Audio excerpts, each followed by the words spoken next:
Hello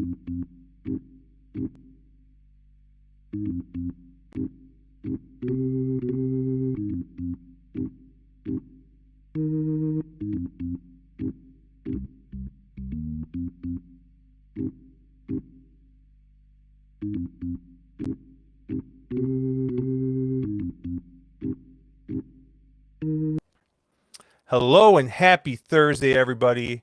Josh here with On the Wrong Lead. Another episode of On the Wrong Lead Live where we go through all of the big races around the country. And I was told this is Caleb's favorite day of racing, period. Absolute favorite. No, no ifs, ands, or buts about it. So I know Caleb's going to be excited to talk about all of this, but we got a lot of derby preps coming up this weekend. We got a lot of content out already this week. I was able to do Drinking Champagne as usual with Andrew Champagne. We talked a little late pick 4 at Aqueduct, got some stakes action there. And then I was able to sit down with the Wolf of Oak Lawn and talk a little Oak Lawn on Sunday. So, covered a lot of ground this week already. But, you guys don't want to hear from me. You want to hear from these other smarter gentlemen that partner with me.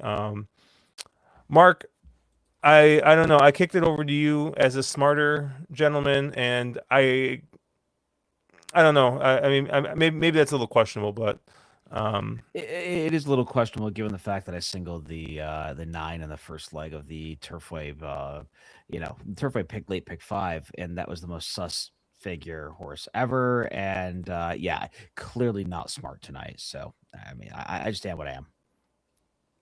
Yeah. But the good-looking man, Mr. Caleb Nye, we'll bring him in. Caleb, how you doing, my friend?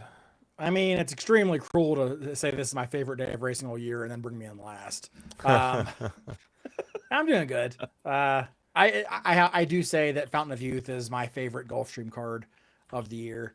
It maybe isn't the fullest on star power, but it always just seems like there's 5 or 6 or 8 stakes races with decent fields, and it's just a good full day of racing at a time when racing's not quite phenomenal. So I do like the card. I mean, once again, it looks like a pretty good card for this Saturday. And then Oaklawn, I don't know, the whole Rebel thing, I mean, running on Sunday, that's been going on for a couple of years. It hasn't always been that way, has it? I don't think so. I think it's I don't know. I was thrown off guard by it completely. So I wasn't really sure what the heck was going on with that because, trying to get Chase, and get the trying to figure out what date we were going to do it and stuff, and I couldn't find it on the stakes calendar, so it was really interesting. But it looks like up the days. I mean, I was handicapping, and it was funny seeing Irad and Flavia and a few folks listed on both days, and I'm like, you can't do that, and I'm like, oh wait a minute, it's Sunday. I guess that's how days work. I wonder if that's why they did it though. They're able to get all the jocks there, and then I mean, if you look at the purses at Oak Lawn, it's a lot of money, a lot of money. So, it's I mean, I think I saw if I'm the Rebel Stakes is $1 million race. I mean, I think it always is, isn't it? I mean, but you look at the Fountain of Youth, it's the purse is half that, and generally, they draw that much better, or not much better field, but they draw usually a pretty decent, maybe a slightly better field than the Rebel usually does. So the big disparity is kind of crazy, but. And I do see some people saying that there is some lag going on. Just we'll take a look, see if there's anything we can do on our end. I'm kind of curious what's going on here, but I'll take a look.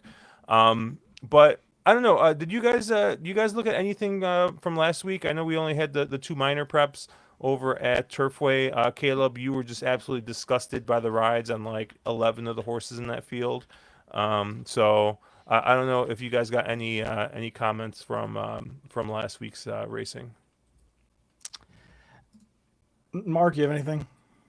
I think Caleb and I, as soon as the race it crossed the line, we said the same thing. Like those horses were all terrible. That was not a good field, and that's all I got. I don't really have much. I don't think it's a really consequential race at all.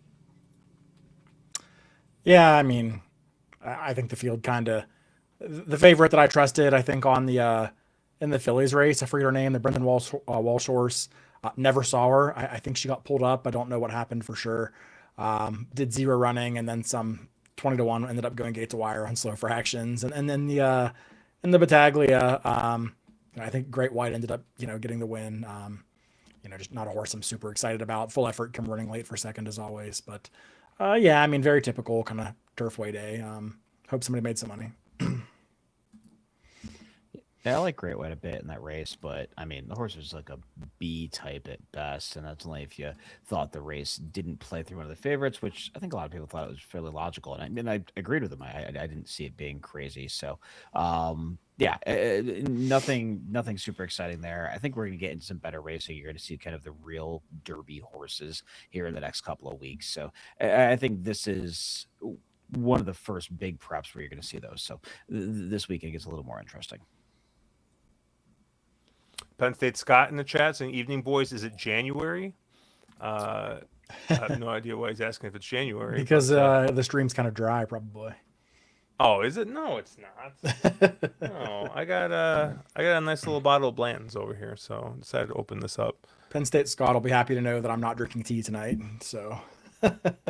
No, Ooh. there you go. Oh, and it's a Caleb pour too. That's a Caleb pour, and it's red. What is that? Is that a rye or something? I don't know why it's red. No, it doesn't. I think it's just the camera, the lighting. It's a it's just Jefferson. Nothing special. Jefferson's a good pour though. Nothing wrong with that. Yeah, I'm just trying to see if it looks like the video feed is not getting any better, but that's really weird. Is it audio or just video? The audio is just fine. video. Just video. It does look like the video has caught up, unless I'm seeing something different.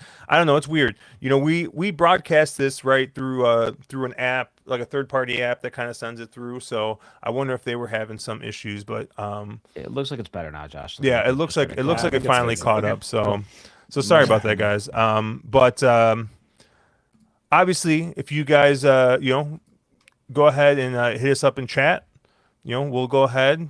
Thank you, Mr. It's ESKC for letting us know that it looked funny.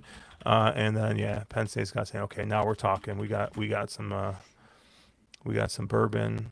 We're gonna be doing some handicapping. Our boy PDT going to Cork, Ireland. Caleb's favorite place in Ireland. Is it Cork? Cork? Cork is a super fun town. Have you seen the video? Have you seen the video of the guy he's like a in Parliament or something from Cork, and he sounds Jamaican? No, I haven't. Oh, Caleb, I gotta send that to you, man. That's great.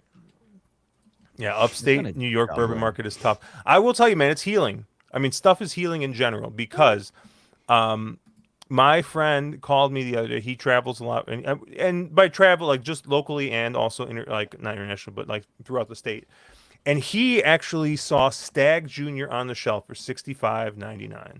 So he was able to pick me up. Healing indeed. Yeah, he picked me up a bottle of that. So that was that's nice. I haven't taken delivery of it yet, but I've been routinely seeing Eagle Rare and actually Green Label Weller on the shelves. Weller is not even marked up that much. I think it's 35. The Eagle Rare is still too high. I think it's like 60. Yeah. But it's on the shelves, which is more than you could say for the past 5 years. So hopefully we're going the right direction. Yeah. I was at my local today and they had Eagle Rare and Buffalo Trace, and they're both like, "How much do you want?" I'm like, I was like, "Yeah, I mean it's a little, but it's not that exciting." So, yeah, but no, cool. So it's getting a little better. Cool. Anything else? You guys want to talk about before we jump into this? All right. Well, should we talk about the defection of the one Baffert? Which one, Baffert? Oh, the horse that won. Oh, hold on. Plutarch is going to be out of the Derby Trail with some sort of an injury. Oh, yeah. I mean, Plutarch's been out of the Derby Trail since Baffert thought he was a turf horse, so I'm not that worried about it. Oh, man. There's Caleb. There's the Caleb slander. Yeah. Excellent. I mean, I don't know, man. We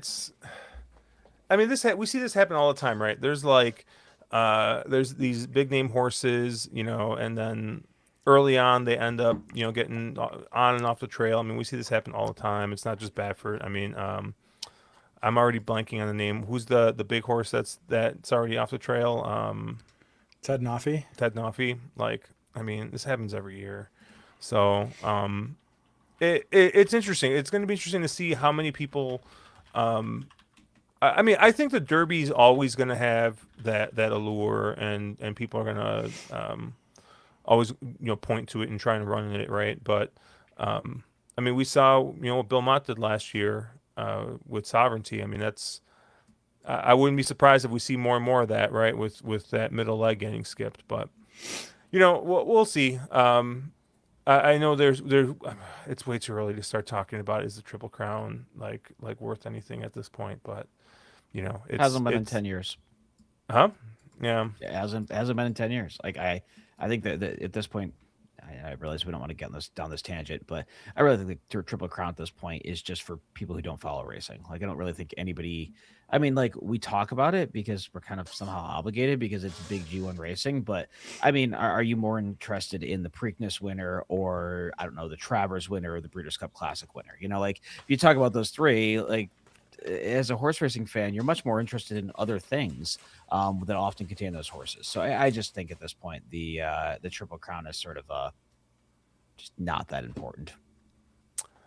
We're gonna let that take go. That's fine. Yeah, I know. We're just gonna. I mean, I let just it go? I try. No? I wish I had I wish I had that like the music they played. We're sure do the soundboard on because that was the time to use it. Yeah, we could have just Damn played. it. Damn it. But yeah. All right, let's get right into it. Right, race 10 here at Gulfstream Park on Saturday. The Grade 3 Very 1 Stakes. We're gonna be going 1 3/8 on the turf here for 4-year-olds and up. $175,000 up for grab here, and Caleb, I just want you to know I did you a solid here.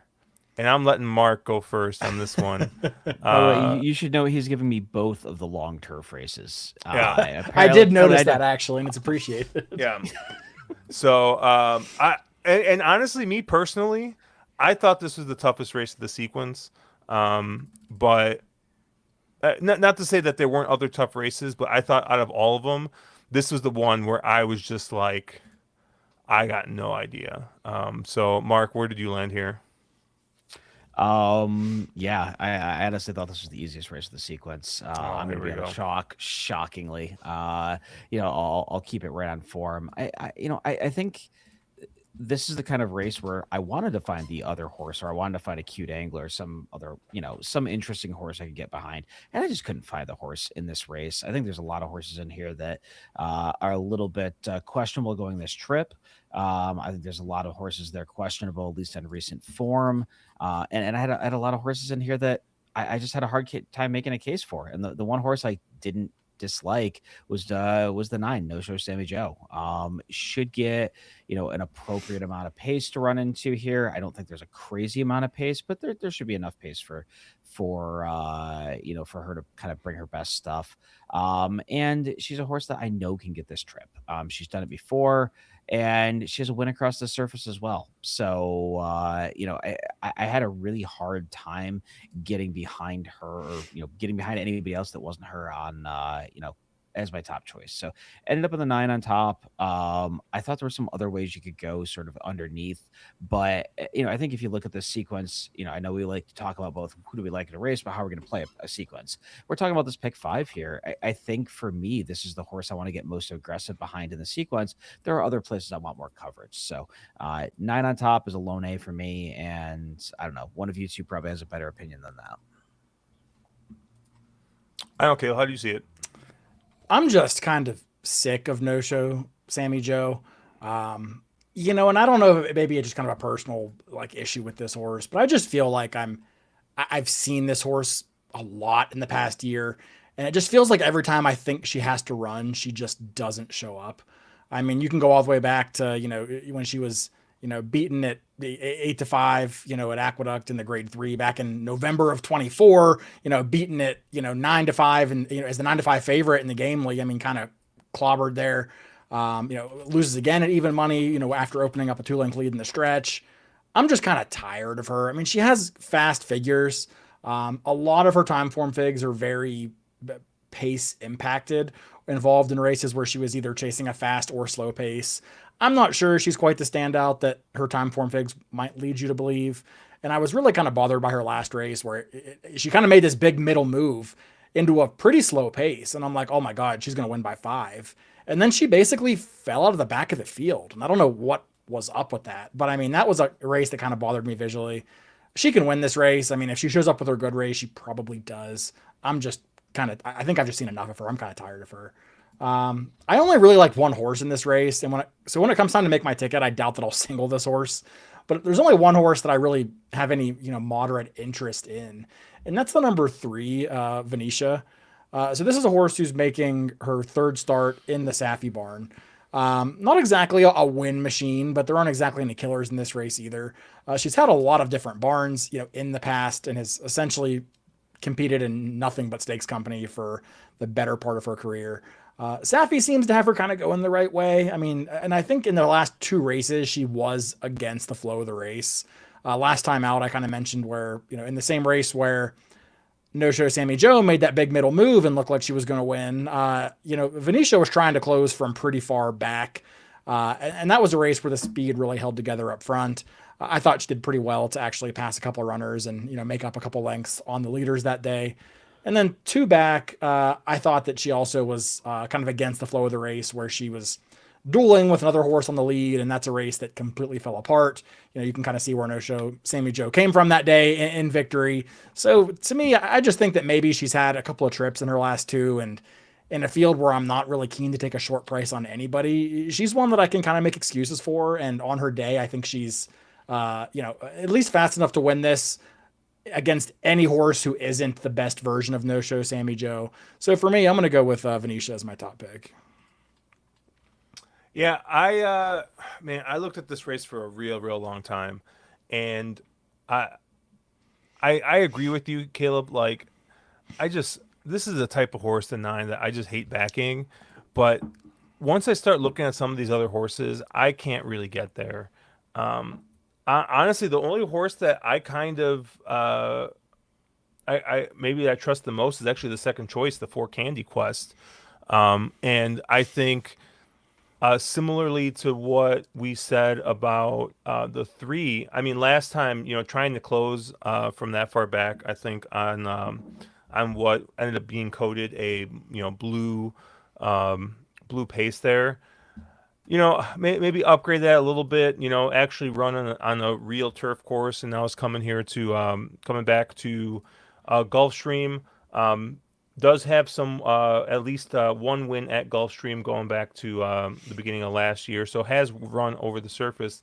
Maybe you question a little bit about the distance, but ran fine in that Dueling Ground Oaks, and I think we've talked about Kentucky Downs was pretty speed favoring all meet, and this is a horse that kind of closed in and did end up getting nailed there at the end there. So I don't know. I think there's a lot of talent here. I think 5-2 is kind of a tough price to take on the horse, but I kind of look around and there's not really anything else I like.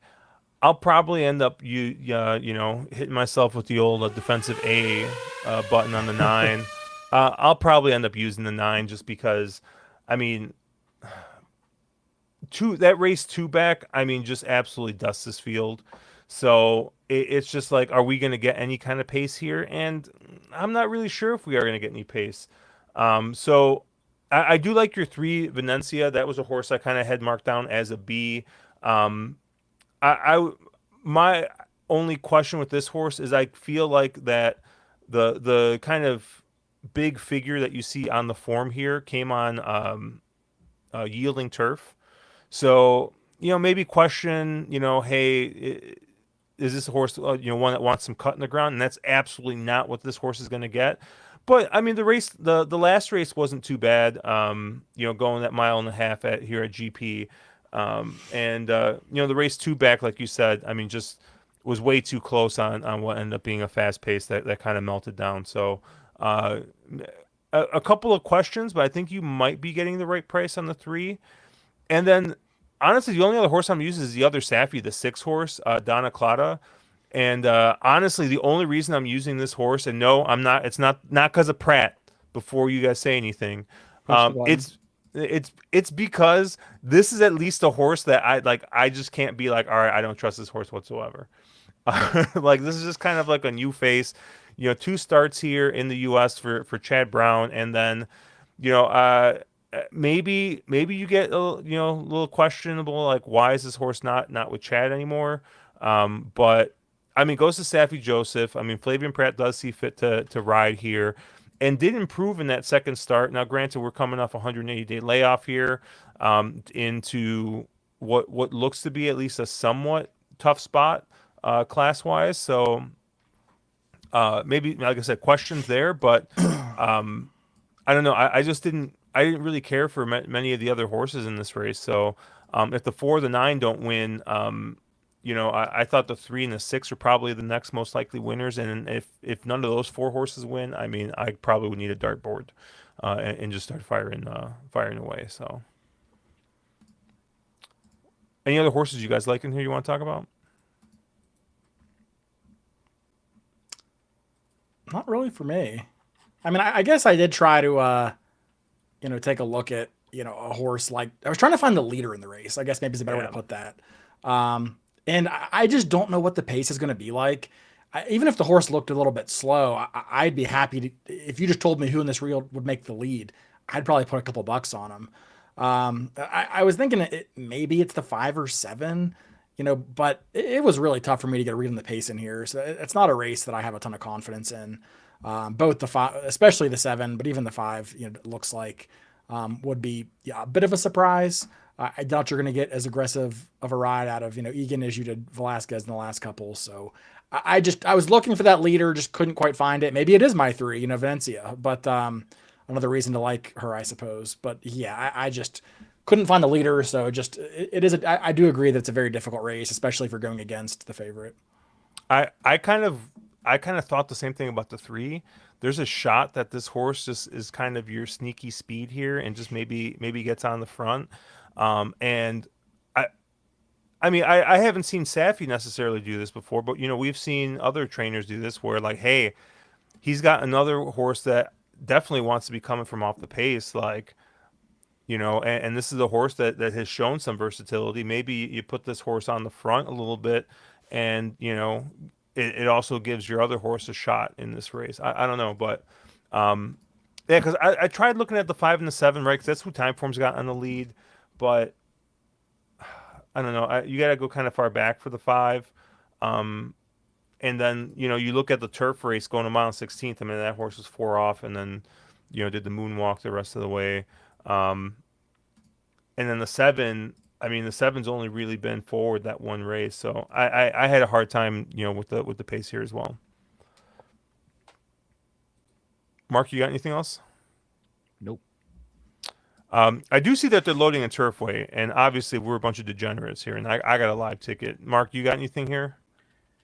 Yeah, I have 1-5 as A's and the 11 as a B.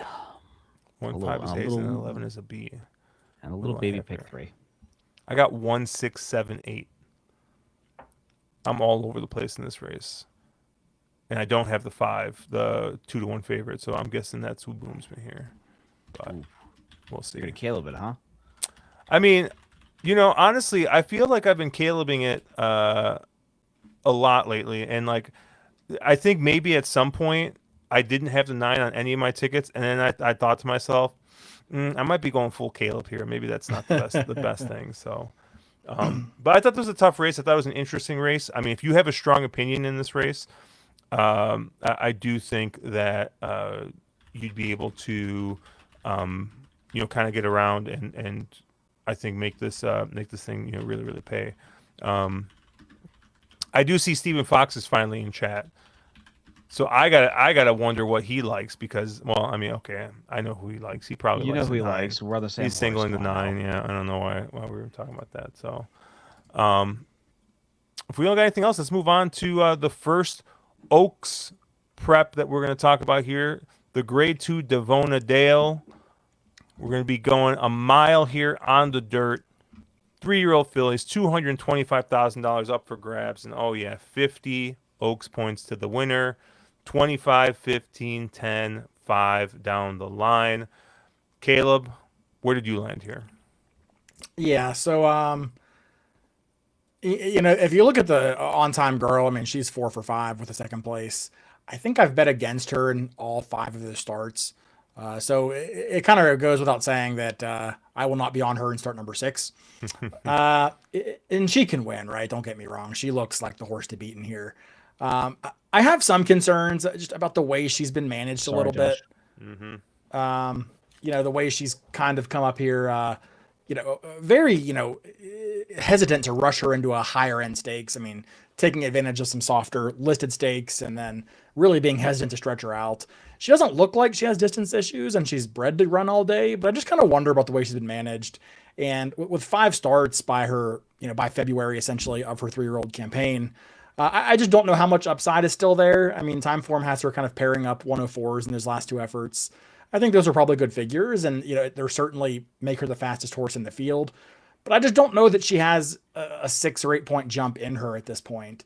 And there's other horses that are only a few points slower that I feel have a lot more upside. So kind of, with that in mind, I did kind of go to the 2 horses immediately to her inside, starting with the number 8, She Be Smooth. This was a debut winner for the Pletcher barn, who ended up beating a pretty decent field. I mean, she crushed a horse named Prom Queen. That's a Brad Cox runner who came back to win going 2 turns next time out. And then they were essentially 7 clear of the rest of the field in there. Yeah, I mean, some people might say, oh, Irad gets off. I mean, sure. I'm not mad about getting Flavian Pratt aboard here. I love her run style for this kind of a race where she's going to have a lot of natural speed, but she certainly does not need the lead. She debuted at a mile and then won kind of in hand. So there's a lot for me to like there because running back at the 1-turn mile that she's already has some experience over here at Gulfstream. And then the other horse was the number 7, Swing Vote.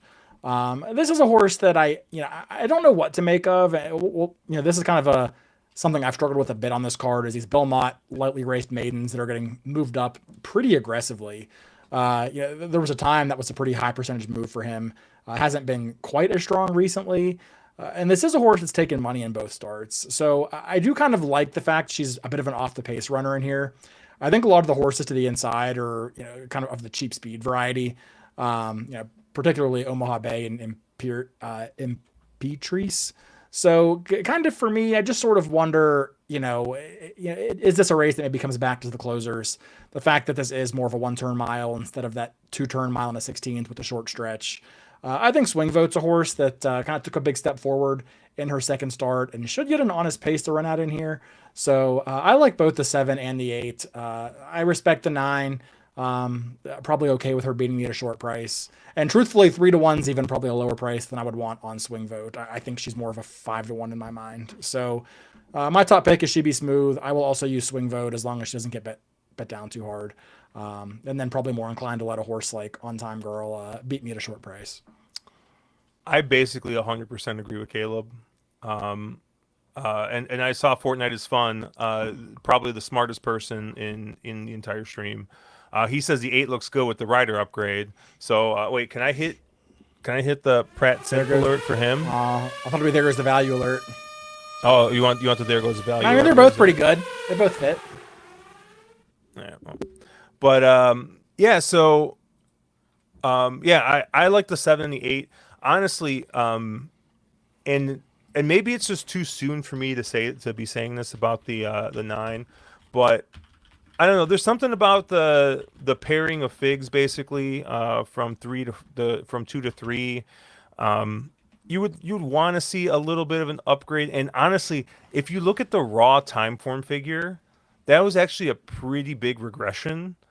I mean, they gave a raw 109 time form to that November 29th effort, and they only gave the horse a 98 last time out. So pretty big regression there. And I do think that the horse was probably a little bit aided by what was kind of a fast pace, but it wasn't like the race fell apart. But I just think the horse kind of was able to sit maybe a little bit of a candy ass trip, as Caleb likes to say. So I'm going to be against the 9, and what I'm looking in these kinds of races right now is upside.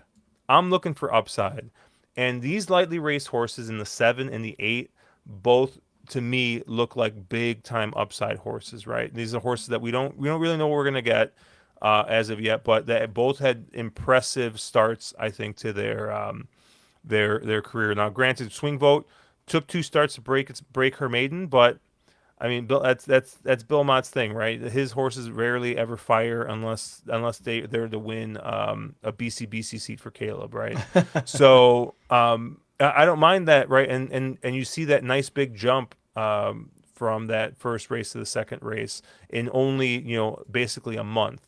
So I do think these are 2 horses progressing the right way. Lightly raced horses, lots of upside. Love that. And then, I mean, I feel like sometimes, I look in the mirror, right, and like, I'm like, am I getting away from my roots too much? Like, am I just like not doing what Josh does? So I'm going to be using as B's both the 4 and the 5, Omaha Bay and Imperatrice here. Um, Obviously, Omaha Bay lightly raced, beat Swing Vote in that December 28th race at GP, went wire to wire in that race, and I think I'm seeing that JJ stays aboard here, and seeing this horse stretch out, I think it'll be pretty interesting. I think you're going to get one of these 2 are your most likely winner or leaders here. Imperatrice.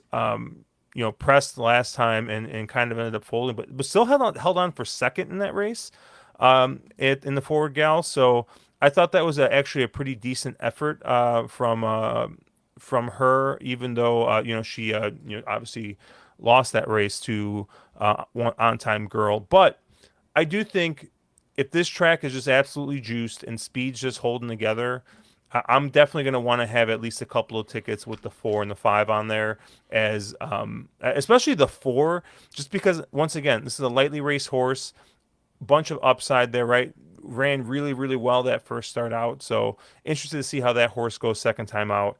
And then Imperatrice, obviously Johnny Velasquez and Todd Pletcher, and hey. We've heard our friend Matt DeSantis say for some reason sometimes Johnny Velasquez gets on these speed horses, people just get out of the way. So maybe we get one of those little situations here. So I got the 7 and 8 as my A's. I got the 4 and 5 as my B's. Mark, tell us why On Time Girl wins this and we're a bunch of idiots. I mean, she's a horse to beat, isn't she? I mean, she's got the best figures in the race. She's 4 or 5 lifetime. Her only what non-win was a second by a length. She's got a win at Gulfstream, 1-for-1 across the track. And pedigree says that she should stretch out and do fine with this. I do understand. Did you bring the bottle in, Caleb? I hope you did. I should have. I thought Caleb Hoare would be enough, but I should have. Wow. I do understand Caleb's point. She has been, sort of managed a little bit oddly. And you kind of wonder, is she going to love the stretch out? But I think she's very much the horse to beat. You can, get cute and try to beat her, have fun, enjoy it. All the respect to you if you can get it done. But, I think she's just sort of much the horse to beat in here. And the other horse that I thought was also interesting was the other Cox horse, which is the 3 Paradise, who is a horse that Zayas got up on the last time out, took a big step forward off the debut. Obviously, last out maiden breakers, first time versus winners. We've all talked about this, but Zayas is seeming to get a lot of very good mounts from Cox. They're 55% together last year on a fairly limited sample size. I get it, but I think this is another horse that could take a stretch forward or a step forward here. Lasix off being the scary angle, but if you're giving me 8-1, I'll take that shot on a horse that I think can take another step forward here. And probably kind of ends up sitting just off the pace. She closed in the first time out. I don't think that she's a desperate need to lead type, so she should set a nice pocket trip. So I thought Paradise and On Time Girl were the 2 horses I was most interested in here. This is one of those races, though, that again I don't have a super strong opinion. I don't want to be 6 deep in here, so I probably got a little cute and took the chalk and took a price that I liked, or mid price. Anything else in this race you guys want to talk about? I did see. Is She Smooth also Lasix off? Yeah. So I think that's who 49 is phone was talking about. He's also a little concerned about the Yep. Lasix off for that horse. But all right, let's move on. Race 12, the Grade 3 Honey Fox, and we'll be going a mile on the turf here. Fillies and mares, 4-year-olds and up, $175,000 up for grab. I went 3 deep in this race. I'm telling you, man, it feels really, really bad taking 5-2 on Crivaldoro this race. Oh, I know, dude. Tell me about it. I mean, Feels dude, dirty. That was devastating last time.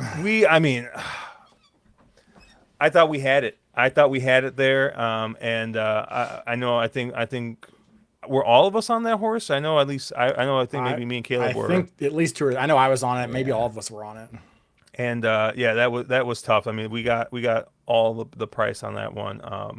And then I mean, obviously you get IRED getting the board now too. Like, I mean, it's just, I mean, the fact of the matter is that horse was 31-1 last time out. But you look at this rate. I mean, you look at this horse's time form figures. I mean, this horse is just a model of consistency. Now, I will say there is a little bit of a question because Jose D'Angelo's barn has gone absolutely ice cold the last month, I think. I think I saw a stat where he's like outside. He had like one. If you take away his one like 3-win day he had, he's like 2 for 88 or something. Like he's pretty cold. So maybe a little bit of question on there, but I mean, you just look at this horse, and this horse is. I mean, you can just put this horse down as running a 118, right? This next race, and honestly, looking at this field, that's going to be right in there, probably well enough to win. I did like the 6 moving on up here, who was the 3rd place finisher in that Pegasus Filly and Mare Turf. Kind of looking at this race, it is going to be forwardly placed. Depending, like I said, this Gulfstream turf, I always feel like you want to be a little bit more forward. And it has been a while since this horse has won, but you just look at this horse's Gulfstream races, and I mean, this horse just loves Gulfstream, right? I mean, you see those 2 Gulfstream races that start 2025, 119, 120, and then came back, with the 2nd and 3rd here. So, gets Louis Zayas aboard, so a little bit of, I think, a jock upgrade. Although Zayas is fine. Like, it's not. We're not gonna say like this is going from nobody to Pratt or anything like that. But I thought moving on up was definitely in here with a shot. And then the only other horse I was going to use is actually the 3 Classic Q for Mark Cassie and John Velasquez here. Ran here in that Pegasus Filly and Mare Turf, and obviously, kind of got across a line through that. But I think if you kind of go back and you look at some of those mile races, I mean, this is a horse that's got a 2nd going a mile at Keeneland, is got a win at Saratoga going a mile, a win at Churchill Downs going a mile, a win at GP going a mile. I mean, this horse is literally 3 for 4 going a mile. Now, granted, right, a mile and 16th. Like, are we really going to be? Is that half furlong really just like too much? I don't really know, but like, it's hard to ignore that form going 3 for 4, including a couple wins at Gulfstream Park going the mile trip. So I'm going to use the 3 Classic Q here as well, and those are the 3 I'm going to use in this leg. 3, 6, and 10. Mark, where did you land here? I thought it was an interesting race. I think, on morning line, you have 2 very short priced horses in Lush Lips and Crevel d'Oro. Both of them make all the sense in the world in a spot. And they're hard horses to really pick apart. My thing was, though, if one of those 2 doesn't win, it feels like, and I just didn't really love moving on up personally. Just a horse that hasn't won forever. So my thought was, okay, if I'm trying to get around something like a Lush Lips or Crevel d'Oro, I want to go someplace else, and I want to go to a horse that horses that I think have some upside at some prices. So the horses I was most interested in were the 1-horse Silver Moonlight and the 2-horse Super Zonda. I don't think there's a ton of pace in this race. I think somebody like Super Zonda can go to the front end, and kind of dictate this race on the front. Dictate this race on the front end. A horse that is 2 for 3 at Gulfstream, 3 for 3 going this trip. Gets Javi, who's fairly aggressive. So he's I would imagine their intent here is to go to the front end and try to slow this race down and control it on the front end. And then with Silver Moonlight, this is a horse that's run 3 in a row. Safi's been slowly increasing this one in class, and I don't think this is the toughest field.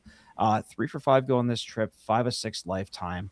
And you're getting Flavian Pratt, who I've heard is kind of okay on turf racing. So I think those are both 2 horses at prices that I would try to kind of upset some of the shorter price horses with. So, that's kind of where I'm going to kind of land. I think this was the race that or one of the races in the sequence I thought kind of set up to have some price potential. Yeah. So I actually agree with both of you. My top 2 picks are the 2 horses Josh mentioned, Moving On Up and Crevel d'Oro. More so Crevel d'Oro, I think, would be my top pick. Moving On Up would be a horse I'm maybe not as high on, simply kind of to Mark's point that she hasn't won recently, although she still has 5 wins of 16 career starts. So wouldn't want to be too critical of her.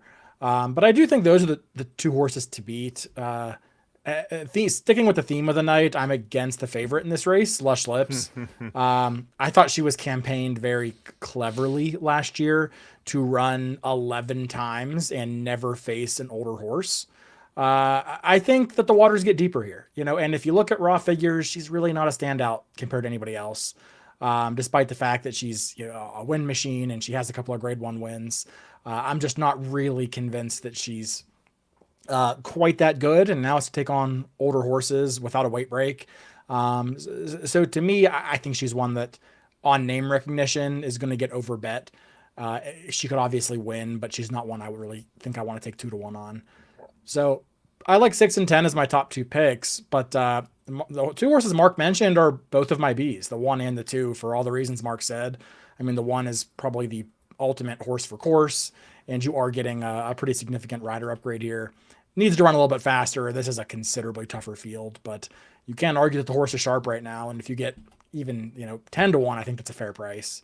And then to Mark's point about Super Zonda, I think this is a horse that could potentially flash some speed. I mean, Castellano is. I'm often critical of Castellano, but the one thing I think he does extremely well is give very aggressive rides, especially in turf routes. So I think he probably knows he has some horse underneath of him, might get aggressive from the inside post, and just see how far he can take him. So I completely agree with both of my counterparts today. Shocking. Absolutely shocking. I mean, okay, at least we're back to normal, where me and Mark are a little bit separate, and then Caleb, you just bridge the gap. Because there was some times, dude, where I felt like Caleb was bridging the gap, and that's when stuff starts getting, where I was bridging the gap, and that's when stuff starts getting funky, because that's just not good. Anything else in this race you guys want to talk about? All right. We will move on here. I did see Fortnite is fun. He asked if there's any sniff at a price in Public Defender. You guys look at Public Defender at all? That's the 8 horse. I actually kind of did look at this horse because at least the spotlight figure, the 116, right, looks really, really good. But then, I mean, you're kind of looking back, and I mean, it was a race he kind of that she kind of ran 4th in, and has kind of regressed from those 2 starts past off of that. But did you guys look at Public Defender at all in this race? I did not. She only wins at Colonial. I mean, I think 4 or all 5 of her wins have come at Colonial. Her figures are maybe not completely out of the question, and she is going to be a big price. So if you are a believer, I think you'll get paid. But for me, I mean, the last race, I couldn't find much of an excuse other than maybe being a little bit wide. And I just don't think that even on her best day, she's probably not good enough. Mark? Yeah, similar take to Caleb. I just didn't think she was good enough. Seems the form seems to be tailing off. you kind of are betting around 1 fig, which is a losing fig at Keeneland 3 back. Just a hard horse for me to get behind. I will say, Although, feel good story. Dylan Davis is Dylan's named on back. 2 mounts. He's back. All right. Let's move on to race 13, the Grade 2 Mac Diarmida Stakes. 1 3/8 on the turf. Caleb's favorite distance. 4-year-olds and up. $225,000 up for grab. And hey, I know we were talking late pick 5, but our boy Rubes, you know what bet he loves, and all of us love, at turf pick 3. We're covering the whole turf pick 3 in here. So, but race 13 would be the payoff leg here of the turf pick 3. Yeah, Mark, where did you land here? Yeah, interesting race. I think as opposed to the previous, the earlier, longer turf race where there wasn't a ton of pace, this one feels like it should have a pretty solid pace. I can almost guarantee that I will have Josh's single, it being the number 9 Tank. I'm sure Josh absolutely loves that horse. But no, I thought this race I think was a little bit more, I don't know, logical, formful on paper. Pretty good pace setup, and as most turf races do, I think this should set up for horse sitting a little bit off the pace in here. I thought horses like the 3 Layabout, who's another of these horses that's been in very good form as of late. For Patrick Briancone, horse makes a ton of sense in here. Would be a nice, would make all the sense in the world. The 6 horse Anagata from Mike Maker, another horse that's been in really good form as of late, makes a ton of sense. But I think my top choice is going to end up being the 7 horse, the other Maker horse, Zverev. A horse gets the massive jock upgrade to Flavien Prat, and seems a horse that they took the one shot at Turfway on the 7th. Horse ran a big fig there, but getting back to turf here, probably getting back to the distance that this one really wants to go. They tried the marathon in the McKnight, and are now shortening back to probably the trip this one wants. So I thought Zverev was the horse that I was most interested in. Nothing super interesting there. I'm probably on the 3 shortest prices. So interested to see if Caleb had a price in here or something that he was interested in. Yeah, so I have 2 A's in the race. My top pick is one you did mention, the number 3 Layabout, a horse that I presume will be your favorite in here. I think that the versatility that this gelding brings to the table, loves Gulfstream, is going to be forwardly placed, doesn't need to lead, clearly gets this distance. Just hard to poke holes in his form for me. Has beaten a couple of the players today. They're coming back today. So I do like Layabout. That is my top pick in here. But the horse, maybe the price horse that I am kind of giving a look to, well, I guess there's a couple but some of them I think the lines are bad on. But the one that I'm probably most interested in is the number 2 Without. This is a horse that is extremely lightly raced, right? For only having making his 4th career start, and this is really his 2nd start off of a pretty lengthy layoff. Graham Motion acquired this horse sometime later last year, and then has really been kind of training forwardly for that debut. Comes over here and runs fine in his debut here, going 1 3/8. Was chasing after a pretty fast pace. There was a runaway leader that day who opened up 4 or 5 on the field, but for the distance, they actually set pretty honest fractions that day.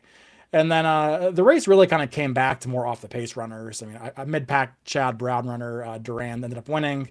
And then Deep Closer, filled out the bottom of the trifecta there, Discreet Dancer. So to me, this just looked like a horse that needed that race. It was kind of chasing a fast pace.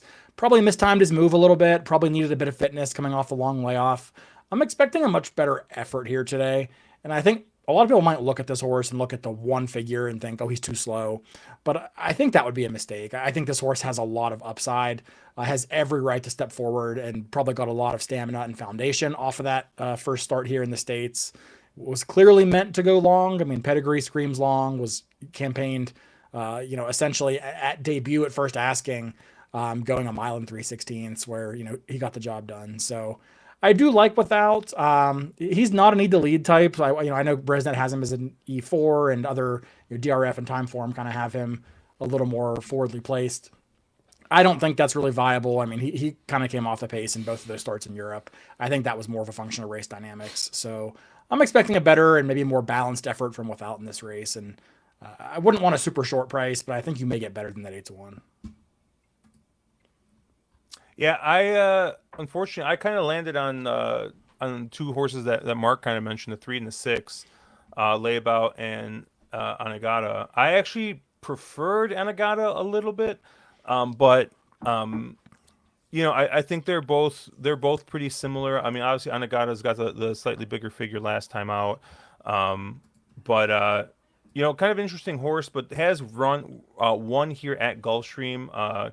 Broke broke his maiden here at Gulfstream in 2025, and really improved last year. So I will say, none of us have mentioned the horse, so I think it's safe for me to hit the old takeout reducer alert here on the 5 Grand Sonata.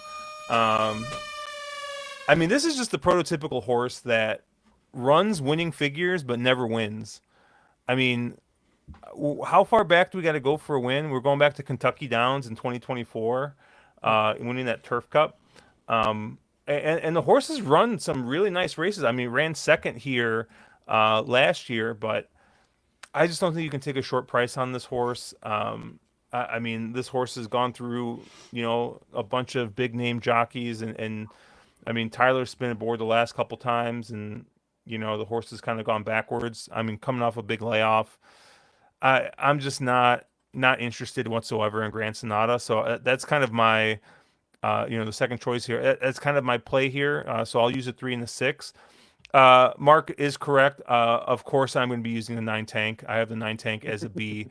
I mean, just speed at Gulfstream Park on the turf, man. I just always got to have it. And I mean, 30-1 is insane. No one's running to the window to bet this horse, but 30-1 is ridiculous. I mean, what's the real line this horse goes off at? Probably 15, 15, 12, maybe 15, 12. Yeah. But I mean, you get Luis Saez aboard, right? And I mean, it's Carlos David too. Like, this isn't like, I mean, he's like, I got, hold on, let me click over to Formula, because like, what is he at the Gulfstream meet right now? He's got to be. He's 20, probably 25%. 27. Yeah, like, I mean, like I get it, right? If you look on Bayer, the horse looks like it looks slow, right? But I mean, only like 3 or 4 points slow. Like, we're not talking a huge amount here. So I think the biggest issue with Tank is, can the horse get this trip? Because this the is distance is huge. this is not the pedigree that you think goes this far. But it's Luis Saez. I've seen him steal more turf races on the front end, just controlling it. Like, I don't hate the horse at all. I kind of made it as a joke because, of course, Josh is going to use the 9. But also, I don't really hate the 9 either. I mean, I could. There's a world, and it's way more than 1 in 12 times that he steals this kind of a race. So 12 or 15, right? So it's a very usable horse. And I will say, for my degenerates out there, I actually really, really like the 1 at Turfway right now at 22-1.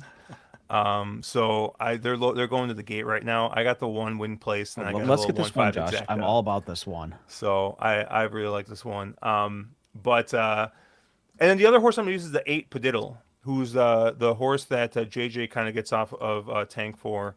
I think this is the horse that last time in the McKnight, ran second in that race to Layabout, and I mean, that's kind of just like an interesting little, lost a couple of places there in a little bit, maybe just the babiest of Z patterns there for Caleb, and comes in and closes and finishes second off a length and a quarter there.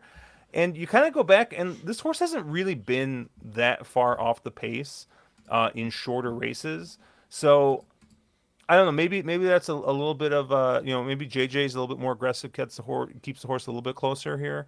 But I thought that effort wasn't that bad. So I'm going to use that horse at a bit of a price at 10-1. So I got the 3 and the 6 as A's. I got the 8 and 9 as B's.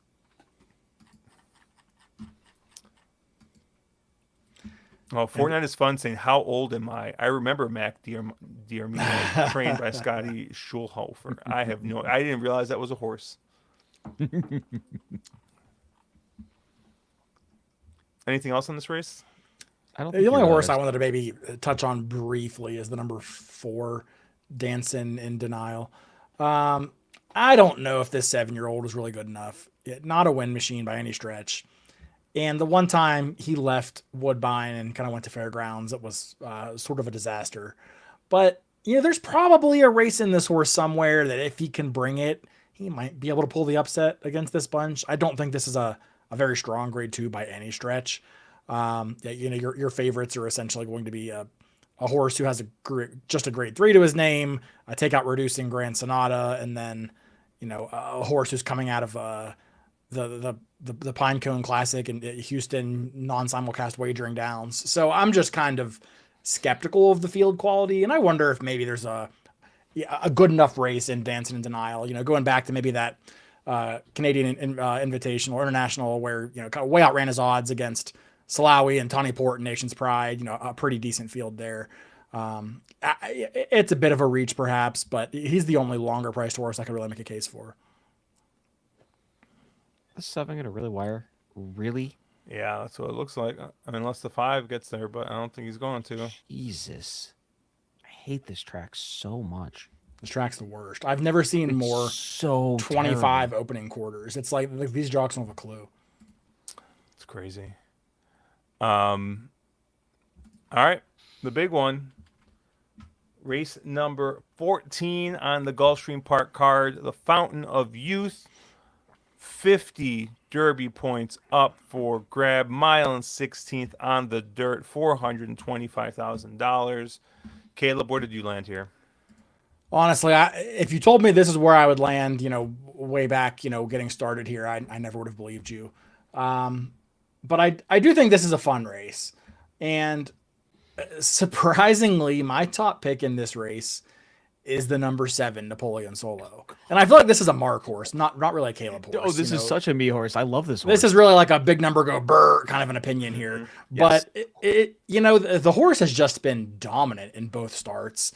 It broke his maiden at Saratoga, which consistently has some of the strongest maiden heats we see any given year, and then went into the Champagne and just dog walked that group, including Talkin, who ended up coming out to run, well, not at all, but was somewhat highly regarded in that race and shows up again in this spot.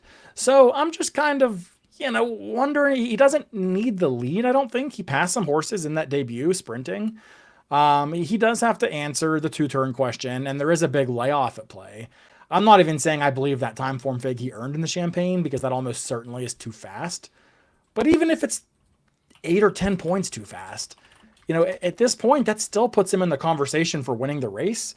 And that's assuming he hasn't improved in 7 months, which is also, or whatever, to 5 months, which is also pretty unlikely. So I think Napoleon Solo is a horse that I can probably get pretty aggressive around for how I approach this sequence. The Chad Summers barn has had a complete revitalization the past few years, from going from a relatively low percentage outfit to a consistently 20 to 30% barn, right, with very limited starters, but very, very effective in the way that he's been placing his horses. And there's no reason to think that this horse is here unless Chad thinks he has a very legitimate shot, because he kind of knows who he's going to run into. He could have stayed in New York and run in the Gotham, the 1-turn mile at Aqueduct that he already knows he handles, and he'd probably be on the order of 4 to 5 against that field. But he shows up here for a reason. He's been working up a storm in the mornings. Kendrick ships down to retain the mount, which is excellent, because I'd be very scared if Rosario had the mount. But there's just a lot for me to like about Napoleon Solo. And when I look at some of the others, I'm just not quite sure what I think of them. Horses like Commandment, who are fine, but, with 3 starts really hasn't improved considerably. Maybe 2 turns, moves this horse up, but he's fine, and if Napoleon Solo wasn't in the race, maybe Commandment is my top pick. But I just think that Napoleon Solo might be a special horse and a cut above. So I'm willing to give him a shot and get pretty aggressive through him. Mark? Yeah, as Caleb already mentioned, Napoleon Solo is also my top choice in here. If you're a time form truther, this is the horse to beat.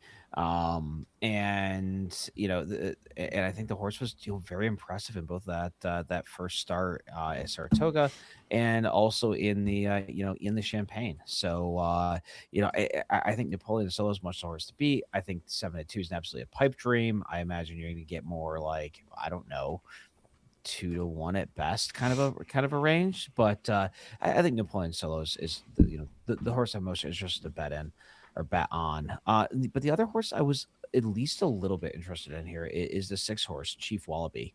I obviously we've always talked about Bill Mott horses who are who win on debut. Those tend to be very talented ones. Time Form Fig came back okay.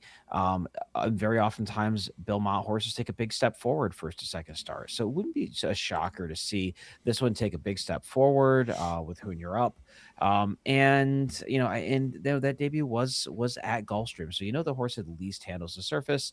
You're going to get the stretch out here. Shouldn't be a big issue, given the pedigree. Obviously, don't take a super short price on this one, but I think either the 6 or the 7 are the 2 horses I'm most interested in this spot. Yeah, I landed on the 6 Chief Wallaby. All the reasons you kind of said, Mark. Right, one first time out for Bill Mott. I'm looking, like I said, for upside horses here. And I mean, I can't believe Caleb was betting a Chad Summers horse, but here we are. A guy who couldn't win with Nick's Go, decides. Oh wait, no, that's the wrong guy. Who's Nick's Go? That's the other guy. The other guy who can't win. Crap. Thank you, Caleb, for googling it. I don't remember the name actually. I know I'm blanking, but it's the other guy. It's the Kentucky Chad Summers. Oh God. All right, you'll find that. I'll dig it up. But I liked a couple of horses at slightly different prices. I think the 10 Solitude Dude. This is a horse that's 3 for 3. Has seemed to kind of be progressing up. Is going to be your Ben Colebrook. Ben Colebrook, thank you. The Kentucky Chad Summers, thank you. This is a horse that's been trending up. This is a horse that won with Irad on the lead, right? So now you actually get a real jockey in Flavian Pratt aboard. And I really like the 10 Solitude Dude here. The 6 Chief Wallaby, obviously off that first start. And then I also actually like the 1 Jackson Hole here for Todd Pletcher and Johnny V. And really, this is because this is the horse that's actually run at this distance. Now, I think you kind of maybe question a little bit the Lasix off. Obviously, the jock switch there, but I do like Jackson Hole in here quite a bit. If the 7 runs back to that last race, that this horse is going to run a hole in the wind. But Joel Rosario's off. I don't know. He knows how to ride a Gulfstream. Caleb, you're just like, what the hell? It's wild. First off, we got to take a moment to figure out what is going on with Rosario. It doesn't feel like he's really showing up anywhere. He showed up for me today, baby. Did he? Okay, in the last at Gulfstream Park, and that 5 furlong turf race that knocked Rubes out of out of everything. I didn't say anything, but I hit that race pretty nice. Yeah. No, I guess just to touch on a couple of the ones y'all mentioned, I really like your 1 Jackson Hole. That's like a very aggressive B for me. I'm a little worried that you're not going to get that 8-1, considering he went off at odds on in both of his races so far. But I'm hopeful anyway. He actually ran a figure that would have won the Lecomte had he decided to run there instead of the allowance race. He ran a faster final time and a faster figure. Wow. Granted, that was on Lasix, but nevertheless, he's one that I think is versatile. I don't love the draw, but I do think that he's one that I'll be using on a lot of my tickets as Bs because I think he does offer a lot of the value. And then the 6, I didn't know. I like Chief Wallaby. I'm always looking to bet these Bill Mott precocious type runners. He had a very wide and bit of an uncomfortable trip in that debut, but I just wonder if this is he was a little green in that, and I just kind of wonder if he's ready for this level of competition with his run style and then the short run to the stretch. I'm a little bit curious. The runbacks from that maiden heat have not been very strong. A lot of horses have regressed anywhere from 5 to 8 points. So I'm a little skeptical of the figure, a little skeptical of his professionalism to step up against this quality of field. But I do love me a Bill Mott maiden coming back. So Mark. No, I mean, I think there's a lot of other ways you could go in here, but I don't know. I think your one Jackson Hole, super interesting. I've heard a lot of noise about that horse. I know none of us seem to be super excited about the 4-horse Commandment, who I think is the morning line favorite in this race. Yep. I don't know. I mean, could that horse take a step forward? Sure, but I wasn't too excited there. The other horse, Solitude Dude, the 10, I thought was interesting. Again, another horse that's undefeated. Probably another one that needs to take a step forward. But interesting, fun betting race. Interesting way to kind of end out this pick 5 sequence. Fun little sequence. Anything else on this race?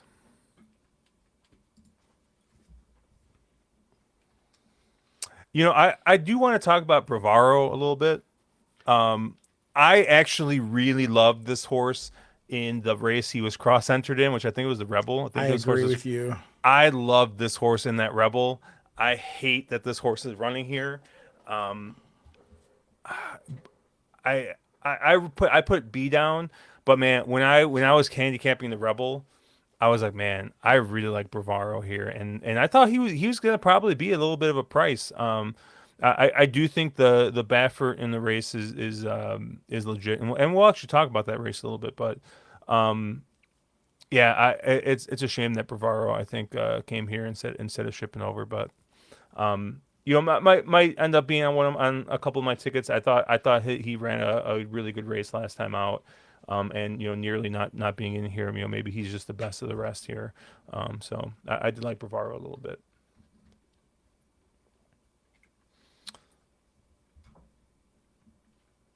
All right. Well, if nothing else here, let's we got a couple bonus races we're going to talk about here. I need to just do a little. He has to handicap them. I do. Hold on a second. Where is it? There we go. Where are we starting? We're gonna go ahead and we're gonna start at. We're gonna kind of work backwards a little bit.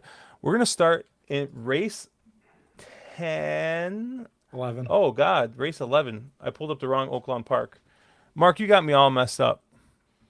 I got you messed up. How is this my fault? Yeah, don't you remember? You're like, oh, the race is race 10. And I was like, oh, no, I can't believe I messed that up. And then I was like, wait a second. Oh, my God, I pulled up the wrong one again. Sorry. It's just like, I'm like looking at these like tiny. The honeybee or the Rebel? The Rebel. So we're going backwards? Okay. Yeah. I believe my exact words were, hey, we're going to go backwards. It's because I had it on the formulator. I didn't realize if you meant that we're going to start with Sunday and then after this go to races that are on Saturday. That's what I thought you meant. We use it backwards. Oh, my God. I pulled up Saturday again. My goodness. Oh, my God. Who let this man host? I have no idea what I'm doing right now. Let me close all these stupid extra windows I have up. My goodness. Oh, that's why. Okay, my bad. This is great. This is great. While you struggle to use technology as the guy who works in IT, Penn State Scott did comment that said Mott's comments about Chief Wallaby were not encouraging. Oh, okay. I did not hear the comments, but I do know he was entered in an allowance race that ended up not going. So I don't know that the thought here is like, yes, I have a Derby horse. I think it's probably, well, the allowance race we wanted didn't fill. Let's just see how he does, right? So I kind of agree. That's a relevant piece of information. I kind of agree that he just might not be ready for this step just yet. Interesting. That's good to know. All right. So we got race 11 on Sunday, the Rebel. We got $1 million up for grabs in this race here. Mile and 16th on the dirt, 3-year-olds and up, and 50 Derby points to the winner here. I talked through this race with Chase on just a special little podcast. So if you want to hear some more in-depth thoughts, you can listen to that. But honestly, after hearing that Bavaro is scratching out of this race, I basically landed on the kind of the chalk in here. Well, not the chalk, because apparently blackout time is supposed to be 8-5 in this race, and I don't know what this person's smoking, but if blackout time is 8-5 in this race, this is a huge little takeout reducer there, because I do not want any part of blackout time at 8-5. If someone will book me litmus test at 7-2, I would gladly take it.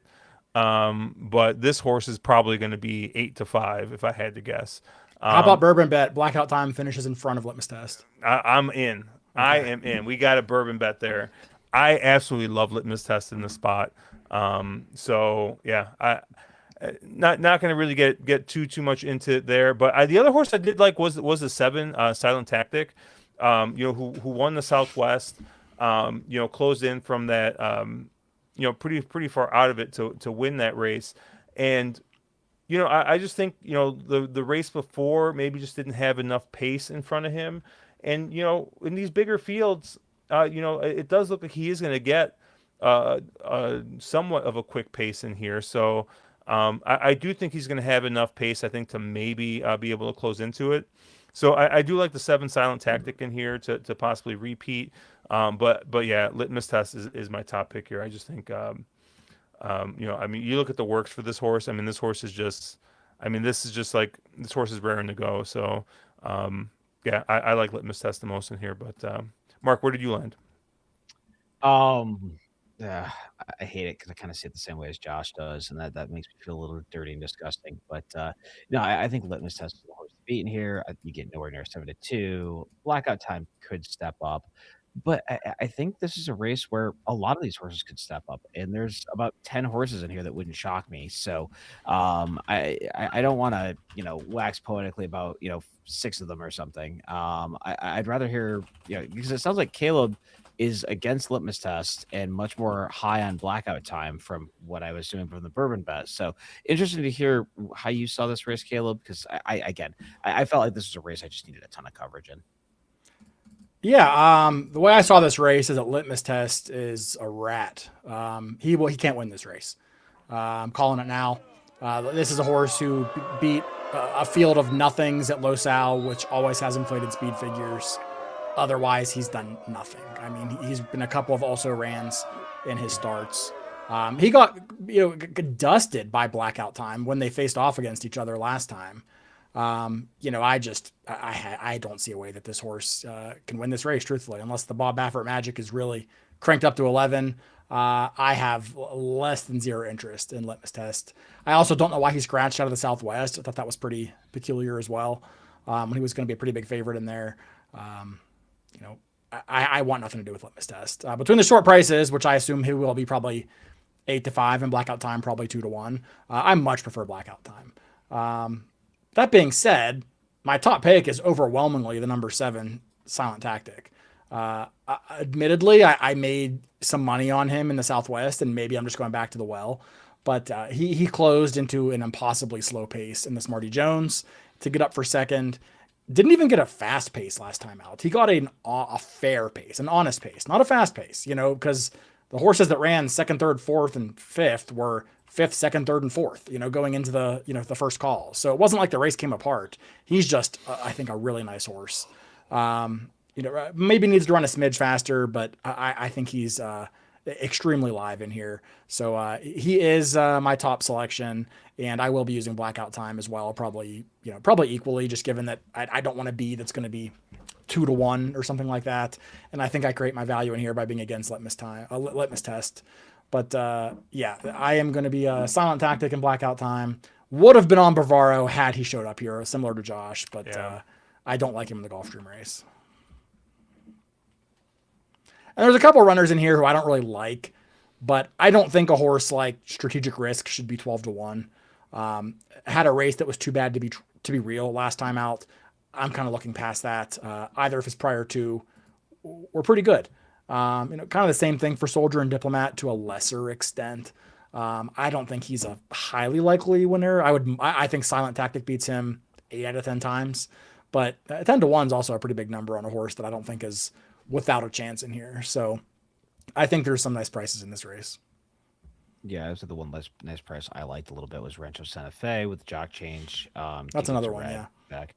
Yeah, a horse that it wouldn't shock me if it takes a step forward. And I don't know if it necessarily is your most likely winner, but a horse that at 12 to 1, I think you'd is one of those horses you want to have underneath at least. Anything else in this race? I'll send you a bourbon I want after the stream. Okay, sounds good. Let's move on to race 9. Then we're gonna kind of work backwards here. The Honeybee, mile 16th on the dirt here. 750K up for grabs. 50 Oaks points. 25, 15, 10, 5. Mark, where did you land here? Thought this was again another really really tough Oaklawn race. I don't even know who the favorite is going to be in Explorer. This race. Okay, well, Explorer can't. I mean, a horse that can actually win the race. Because I think we, Caleb and I both, shockingly, Caleb and I both hated a horse, and it didn't win. So last time out with Explorer. So I'm just going to stay with that Explorer can't win in this race. I don't know. I just think Explorer is a fraud. It was supposed to win that last race for fun and got beat by nobody. And I don't know. I've never thought much of Explorer. This just feels like a massive fraud. Yes, this is the every race of every other type horse. I get it, but I just have never thought much of Explorer, and this is not the type of Baffert that I'm interested in taking at a short price.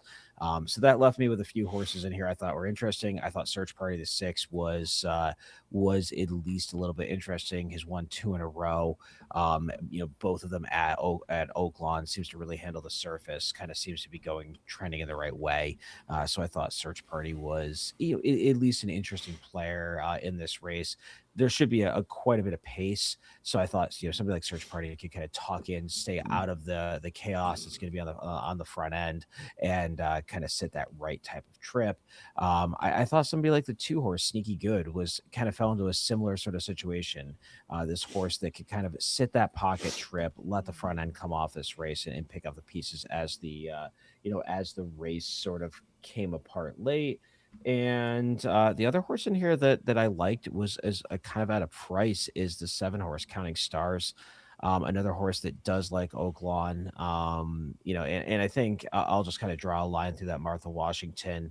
I'm not sure what happened in that race. So clearly something happened, but they're back here.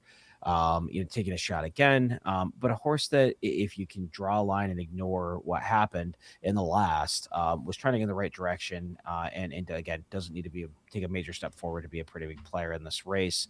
And you're going to get a big price on that one. So I think, as Caleb would say, with judging the horse's mother's character or something on an Explorer, and I'll try to find prices other places. Caleb, where'd you land? Yeah, I mean, I do think Explorer probably wins this race more often than not. Oh, Jesus. I don't love her, but this is a bad field. That's a terrible take. My top pick is the 6 Search Party, who Mark mentioned. I do really like her in this race. I guess I'm on a Christian Torres kick and Mark Cassie, but he's been winning pretty much everything that's not tied down at Oaklawn. So could be worse. So apparently that's also where Josh is at. But I'm not aggressively against Explorer. I think she's your most likely winner. I think Search Party, I would have thought Search Party offers the best value, but perhaps not if we're all 3 on her. This is just not a race I really have much interest in, truthfully. My only real opinion here is that 5 to 2 on Taken by the Wind is absolutely laughable. I think this horse should be 12 to 1. So I am just appalled that they made this horse 5 to 2. No, I love that they made this horse 5 to 2 because that it imply there's value other places. But that horse is an absolute takeout reducer. I think that gets corrected, though. I just think that's going to mislead the public to thinking, oh, I'm going to get 15 to 1 on Counting Stars, and then the horse opens up at 8 to 1 because at 8 to 1 they completely missed Taken by the Wind with the morning line. Yeah, Search Party is my top pick in this race. I mean, you guys already talked this one. I once again, I mean, this has kind of been my theme, I think, for the day, right? You look at Explora, and I look at a horse that just hasn't taken a step forward at all. And so, like, granted, like, I mean, even this horse is, as a 2-year-old, had races that obviously fit in here. So, maybe this isn't the time to beat her. Maybe that's going to be the first Friday in May. But, I just think that, yeah, I just am going to be against at a short price here. So I like the 6 Search Party. Right, this is kind of a little bit more of a late bloomer, a horse that's continually kind of improved and moved forward. And then the other horse I kind of like is actually the 4, Newtown Pike. And just kind of the same reasons that I kind of like Search Party. I mean, this is a horse that has continuously taken these nice big steps forward. And I mean, if this is a horse that's still got a little bit of improvement to go, I mean, I think that this horse could kind of surprise and be kind of sneaky at a big price. So those are the only 2 horses I was interested in here were the 6 and the 4. I got the 6 as my lone A. I got the 4 as my lone B in this race. I did see Penn State Scott saying his Counting Star is a potential bomb, but Caleb, you seem to think that morning line's probably getting hammered. I think so. I mean, the horse was 3-5 against 3 horses who are coming back here that are going to be anywhere from probably 3-1 to 10-1. I think the betting public is going to be, and if not them, then the CRWs or CAWs are going to be smart enough to just assume that race is too bad to be real. You have a red hot barn. The horse is otherwise, done very little wrong. So I think that it probably gets cut in half. And Mark, I saw you said in chat you think that race is, you think that's getting completely destroyed. Yeah, that was of my top 3. That's my third choice of my top 3. I think Counting Stars makes all the sense here. I think you just draw a line through that last race. So, all right, and let's get to one more race here, real quick, and that's going to be the Gotham Stakes. And it's going to be Grade 3 Gotham Stakes, mile on the dirt. And Andrew brings up a good point when we were talking about this. Why do they cut back in distance for this middle prep? Because they run the is it the Withers at a mile and 16th, and then they run the Gotham or mile and 8. Like why don't they just flip them? I don't understand. Because Naira's stupid. It's so stupid. But yeah, we're gonna be going a mile in the dirt here for 3-year-olds, $300,000 up for grabs. Caleb, as I try and navigate the PP situation over here, where did you land here?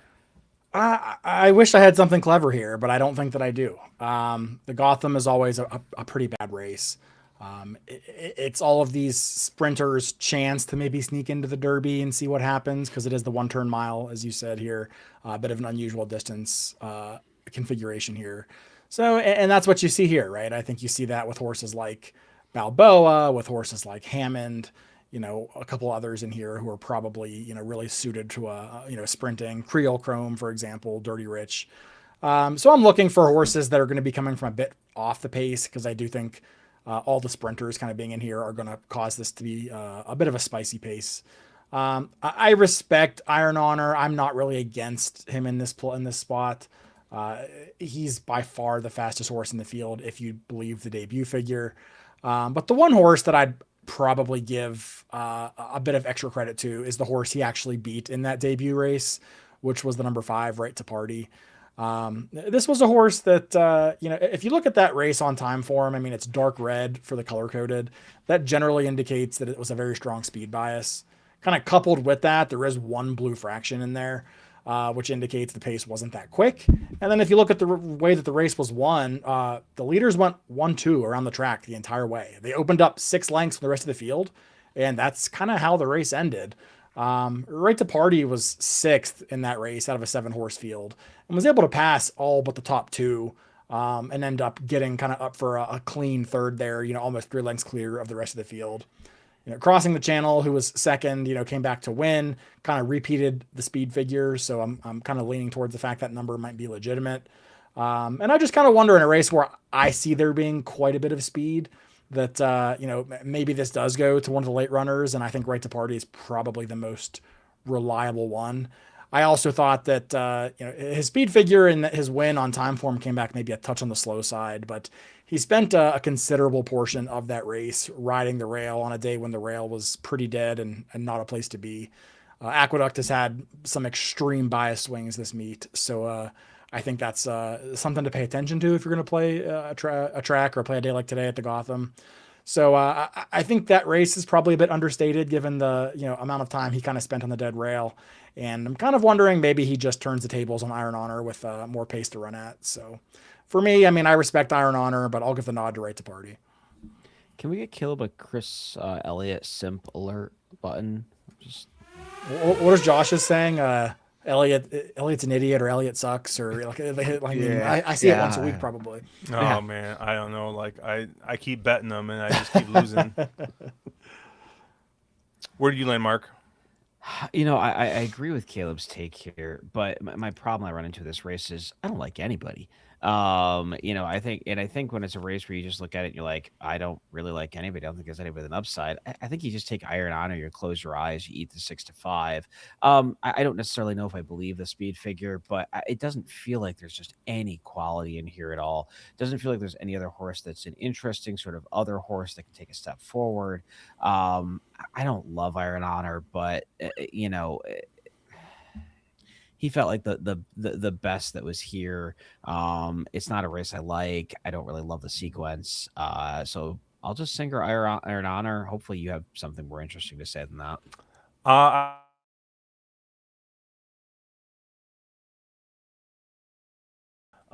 do like the 5 that you mentioned, Right to Party. I think that horse makes a ton of sense. And then the other horse I'm actually going to use is the 2 Hammond, which is another horse I think that you kind of mentioned as hey, like this might be just a sprinter that's going to be able to kind of stretch out. And yes, Mark, I did. I just do like the fact that this, once again, like I should have just called this stream upside, right? Because I just look at that, I look at that pattern, right? And this is a horse that's just been continuously progressing, right? And has been going a little bit further and further and further ahead. So, I actually kind of like, I respect the fact that Safi's kind of like, hey, like, let's not even bother trying to run this horse at GP. Let's send this horse up to New York, maybe try and steal one here. So, and to your point, Caleb, not necessarily a dark red, but you got a light red here on this that last track at GP, and this was a horse that was able to pass a couple of horses and improve slightly in that race, and probably had no chance catching up because of the way the track was playing at a big price. But I think Iron Honor is going to be hard to beat just because this just looks like I said, like the best horse, but I do like the 5 and the 2 as possible, slightly high upside horses that you could use as well. Yeah, any thought, and maybe this is just getting too into the reading the tea leaves a little bit too finely here, but Iron Honor has been working in Florida at Payson Park ever since January essentially. Chad Brown doesn't have a runner in the Fountain of Youth, and this is not a horse that looks like he has distance limitations. Any thoughts as to why they might be shipping him up here to run in this spot versus just taking a shot in the Fountain of Youth? Because they can get points and it's an easier spot. That's my take at least. Sure. I mean, it is an easier spot to be sure. Chad Brown's barn is not typically one that ducks hard spots, not counting the times he ships to Tampa and Monmouth because he already has 4 of the 6 runners in the race. But I just thought that was a bit odd that, he comes back up here to run when, he could stay in Florida. I don't know if I read that as positively or negatively, but just something I found interesting. Anything else on this race?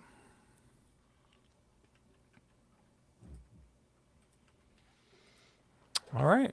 Well, thank you everybody for hanging out with us. I know we had a couple of issues there with the stream to start that were a little outside of our control, but seemed like things fixed themselves there. So obviously check us out at ontherwronglead.com, at wrong_lead on Twitter. I am at Cherry Drank. Mark is at 2 Turns. Caleb's at CalebWVU. We'll have an episode of You've Got to Be Shot Tinning Me up sometime tomorrow.